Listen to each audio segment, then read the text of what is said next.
Você viu o caso de racismo no último jogo do Bahia contra o Flamengo? Ganhou uma grande repercussão nacional. De acordo com o atleta Gerson, o jogador Ramires, do Esporte Clube Bahia, teria se referido a ele com a seguinte frase: "Cala a boca, negro". Ramires nega veementemente a acusação e diz que não praticou qualquer ato de racismo durante o jogo de futebol. Ele decidiu tratar o caso com muito respeito. O presidente ligou para Gerson.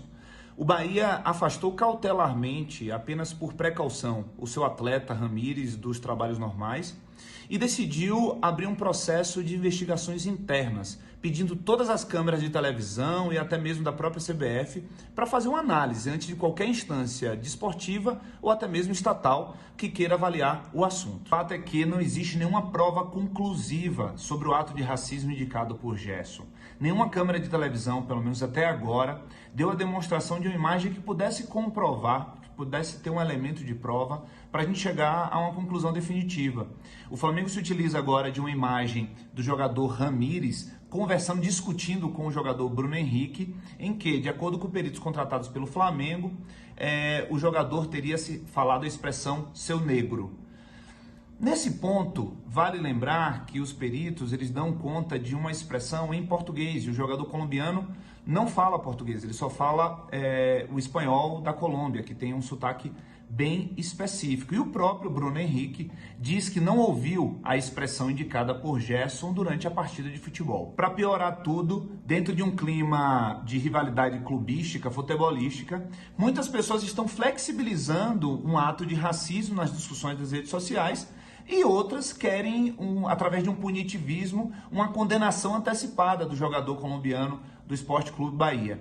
Vale lembrar que, para começar, a frase "cala a boca, seu negro" é uma frase racista. E ela é racista por quê? Não porque chamar alguém de negro necessariamente seja uma conduta racista, mas quando você se utiliza disso numa discussão para rebaixar o outro, você está tradicionalmente na trilha daqueles que praticam o racismo, chamado racismo estrutural, que não depende de uma vontade. Você pode ser racista mesmo sem ter a intenção de ser racista, porque o racismo ele é estrutural, ele está presente na nossa cultura e nós precisamos combatê-lo de todas as formas, a todo tempo. Nesse mesmo trecho da imagem, Bruno Henrique teria se referido a Ramires como um gringo de merda. Note que uma ofensa não anula a outra. Se houve a prática de um ato de racismo, como gritado pelo Gerson, ou se houve uma prática de xenofobia por parte do Bruno Henrique, nós temos aí um encontro de ofensas que não servem em nada, a não ser no despertar para uma nova cultura dentro do futebol. Isso não é mimimi. Isso não é uma conversa de boteco. Isso são assuntos sérios que o futebol, como sendo uma expressão artística, tem responsabilidade com toda a sociedade. No final das contas, nós temos, na verdade, um grande encontro, um grande desafio entre princípios constitucionais. De um lado, a proibição de discriminação, a proibição de expressões racistas em nosso país. Do outro lado, o princípio da não culpabilidade, o princípio da presunção de inocência. Não podemos aceitar um ato de racismo, mas ao mesmo tempo a gente não pode condenar alguém antecipadamente sem uma prova de que aquela ofensa existiu. O fato ele precisa ser elevado para além das personagens que estão presentes nessa história. Sendo dois princípios constitucionais, duas garantias constitucionais, não dá para a gente aplicar também uma regra do tudo ou nada. Vamos defender a luta contra o racismo e, portanto, vamos condenar sem provas, ou, ao mesmo tempo, vamos partir do pressuposto de que Ramires ele é inocente e a gente vai descredibilizar a mensagem do Gerson. Primeiro que eu achei muito feliz a posição do presidente do Bahia quando ele disse: eu não tenho dúvida que Gerson ouviu isso. Nesse instante, ele tem uma sensibilidade com aquela pessoa que passou pela dor, que está sentindo a dor, mas ao mesmo tempo ele pondera que talvez não tenha sido isso a expressão, a frase proferida pelo Ramires.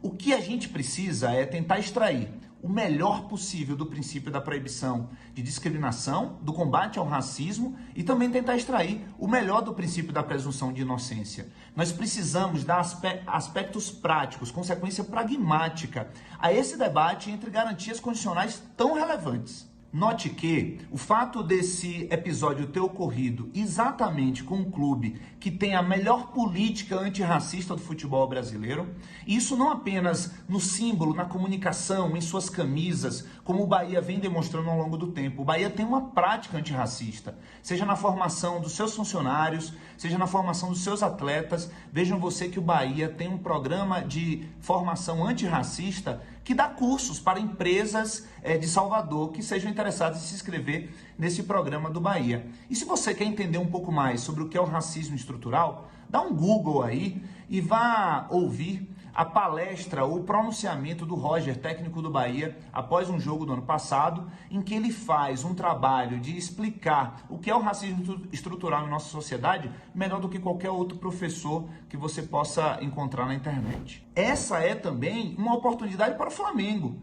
que vem sendo acusado de se distanciar de pautas sociais ao longo dos últimos anos. O Flamengo foi acusado, por exemplo, de ter retirado a expressão favela de diversas das suas campanhas de comunicação, de marketing.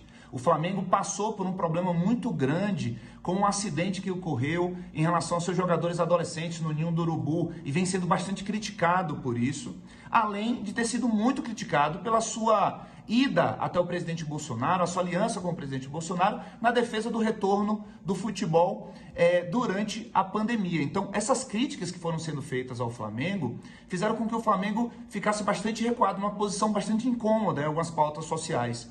Agora, com esse episódio, o Flamengo tem a chance de resgatar todo o orgulho do povo negro, porque não há dúvida que é o time que maior representa o povo negro em nosso país, e se unificar, aliás, se unir a outros clubes em práticas antirracistas que vão além desse episódio e possam perdurar por toda a sua estrutura ao longo dos próximos anos. No final das contas, quero acreditar que se ficar provado que houve um pronunciamento antirracista do jogador do Bahia, ele seja não apenas punido internamente, mas que o Bahia seja o protagonista da representação nas instâncias desportivas e até mesmo no sistema criminal contra o atleta. Agora, se isso não ficar provado, não significa que o Gerson mentiu.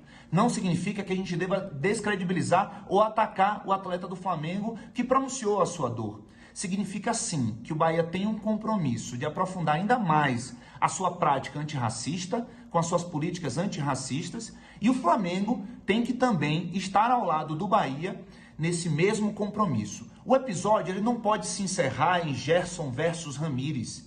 O episódio ele tem que ser reconhecido como um marco do futebol brasileiro para nós defendermos ainda mais a luta contra o racismo. Que o episódio ele sirva para uma melhoria daqueles que caminham do mesmo lado. A luta contra essa prática racismo estrutural da sociedade brasileira, em que o futebol é apenas mais uma vitrine dessa cultura tão nefasta quanto o povo negro do nosso país.